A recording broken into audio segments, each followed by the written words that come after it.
In 1995, Frank Marshall directed a movie based off Michael Crichton's novel and has a cast full of recognizable faces. And no, I'm not talking about Jurassic Park here. I am talking about 1995's Congo, a film that I have fond memories growing up with. So I'm really looking forward to revisiting this film today and talking about all things Congo. Welcome back to Almost Sideways, everyone. My name is Adam, and today's conversation is going to be about Congo. But before we get there, if you guys love talking about all things movies, think about dropping a like, share, and subscribe on this video.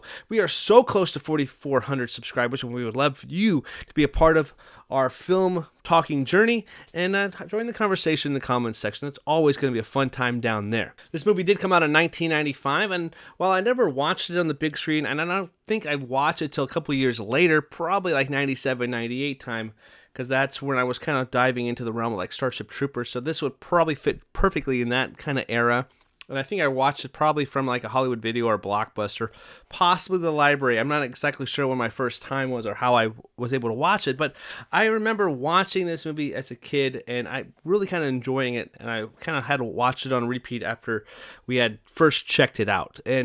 And while it's not on the realms of the level of Michael Crichton's previous adaptation, the Steven Spielberg film from 1994, Jurassic Park, that movie is an iconic film that has proved that Spielberg is indeed the blockbuster filmmaker that we know him to be. While Jurassic Park is the far superior film, Congo to me feels just like in the same realm of possibility and probably the same universe as Jurassic Park, because there's some crazy technology. It definitely is about a group of people journeying out to a mysterious world that they've never been to before and having a bunch of creatures wanting to kill them near the end. Kind of similar to Jurassic Park, a group of people going off to a mysterious island to do some research of some kind where a bunch of the creatures on that island want to kill them at the end. Very similar. And of course, Michael Crichton has written both of those books. And while I never read the books, I really do appreciate the movie. So after so many years, 30 years now, Congo has been out. If you haven't seen this or you would like a refresher on the synopsis, I will be reading it on a letterbox here. 8 people embark on an expedition into the Congo, a mysterious expanse of unexplored Africa where human greed and the laws of nature have gone berserk. When the thrill seekers, some with alternative motives, stumble across a race of killer apes. So yeah, it definitely is very similar to the Jurassic Park vibe, but it also is very unique. We have 3 different parties kind of teaming up to make this one larger group, and they're journeying off into this Congo, this unexplored parts of Africa here. 2 of them are played by Dylan Walsh and Grant Heslov here. Heslov did play in True Lies, which I reviewed last year. Dylan Walsh is probably lesser known out of the entire cast, but he does a really good job in this movie as this philanthropist who is working with this gorilla named Amy, who is working on some technology to be able to have her communicate and speak so we can understand animals as well and work on this technology. But the whole plot of this movie is about her going back into the jungle because the gorilla's having some kind of nightmare. So, of course, Dylan Walsh's character wants to be able to maybe unlock something different in her and maybe possibly release her to the wild too. Of course, how does he get to the Congo here? He meets a Romanian philanthropist played by Tim Curry, who's coming across more like Nigel Thornberry with his accent in this movie, which I couldn't, once I thought about that comparison while I was watching the movie, I couldn't get Nigel Thornberry out of my head. He has the shorts on just like Nigel would as well. And of course, Tim Curry plays Nigel in the Wild Thornberries show as well. But Tim Curry is the mustache-wielding kind of villain here. He has alternative motives. Once he appears on screen, you know he's going to be the bad guy of the film here, but it's only going to be when he's going to reveal himself to the bad guys. And of course, there's another party played by Laura Linney here, who is kind of our lead here. She works at this kind of technology company who she is sent out to try to locate some missing members of her team who previously had encountered something mysterious activity out in the Congo rainforest. And her ex-fiance is played by Bruce Campbell in the movie, who is a blink and you miss it kind of cameo appearance here, but Bruce Campbell does appear in this movie. Laura Linney, again, is fantastic in this film. She's really fun, and of course, she's great in everything she's in. One last member we definitely need to talk about is Ernie Hudson, who is kind of the muscle and the kind of the mercenary of the group who is kind of leading this expedition, kind of leading the group of people and leading them into deeper and deeper into the jungle where all the parties are trying to get to. A couple other actors that we do recognize from the 90s pop up here too, and they are working today too. Delroy Lindo pops up here. Joe Pantoliano pops up here as well, and Joe Don Baker as well. So a lot of recognizable cast here, and the cast was completely kind of blew me. I was unexpected how many faces do pop up and that I do recognize. I didn't quite remember all these people being in this movie. I remember a couple people were in here.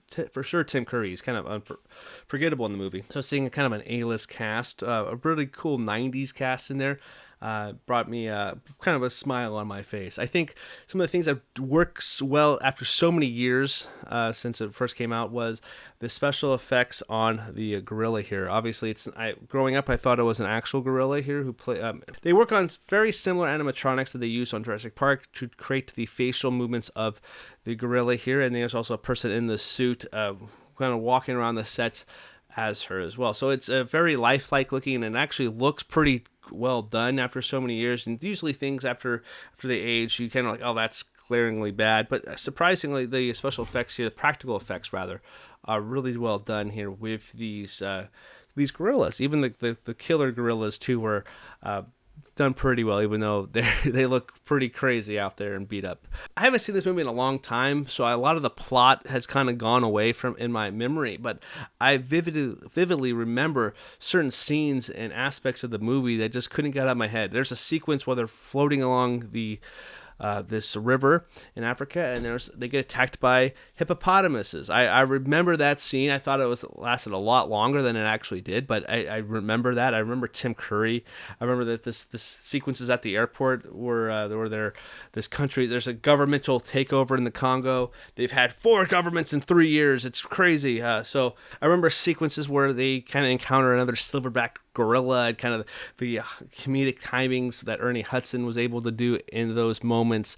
And I also remember the ending of the film where it takes place at this mine where all these diamonds are around and all these big killer gorillas, and where Tim Curry's revealed like, yeah, I was get there to be able to get these diamonds here and become my mustache twirling self.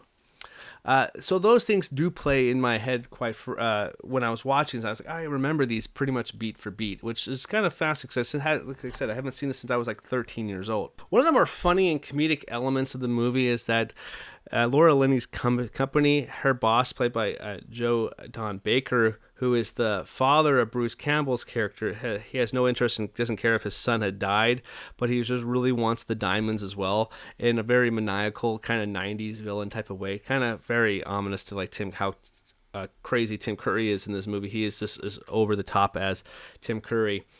And Joe Don Baker, he wants the diamonds at all costs, and because they've created this gun in a way that if you put a diamond in there, it shoots lasers and is able to target certain things and make this amazing laser-based weapon.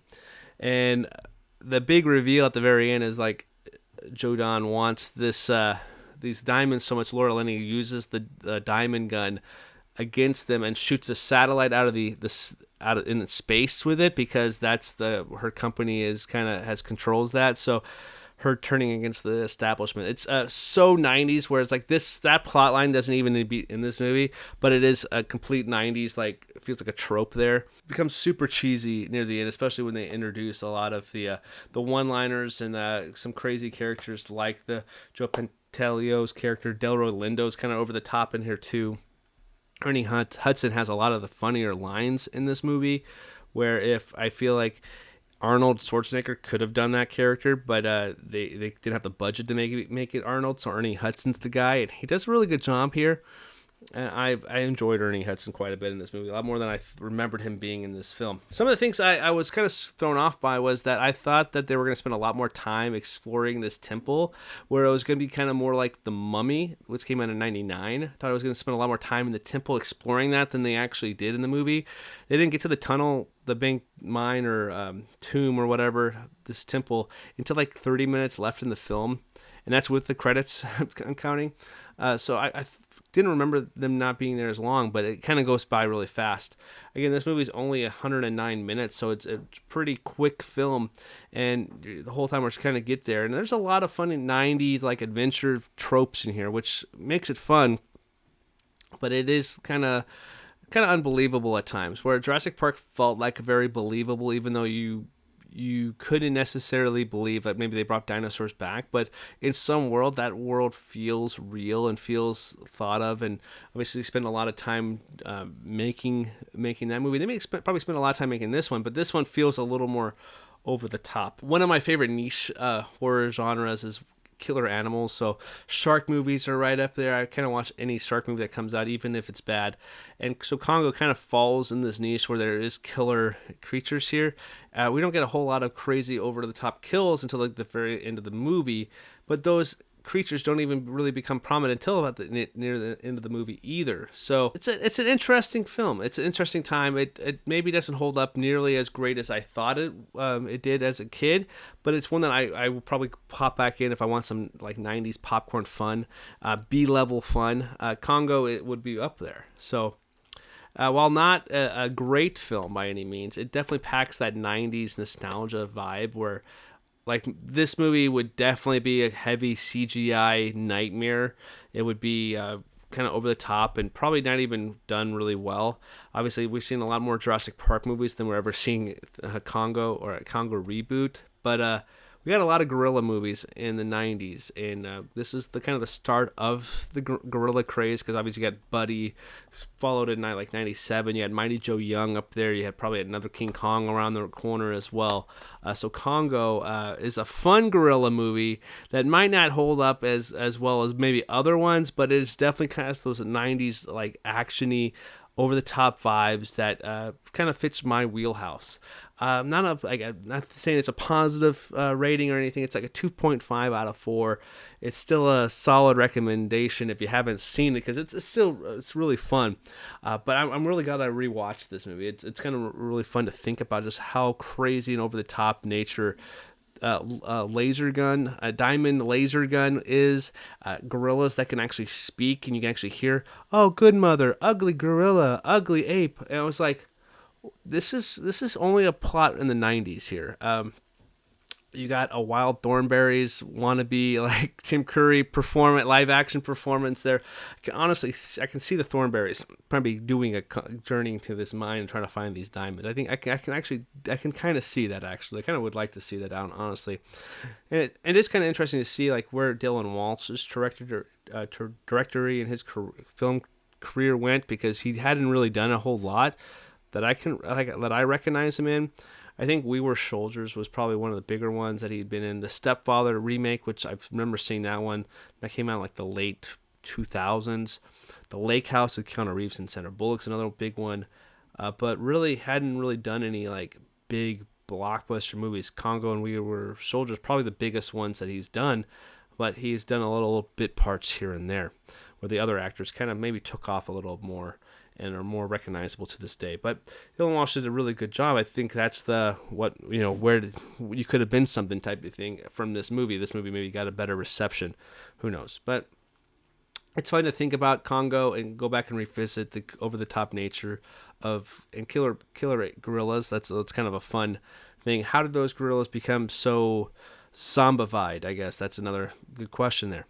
Well, that's my time here talking about Congo from 1995. Let me know in the comments section down below what you guys think about the film, and let's have a good lively conversation down there. And make sure you guys like, share, and subscribe here on YouTube, and check out our podcast, Almost Sideways Movie Podcast, wherever you stream your podcasts. Until next time, my name is Adam. Thank you guys so much for listening. We'll see you in the next one.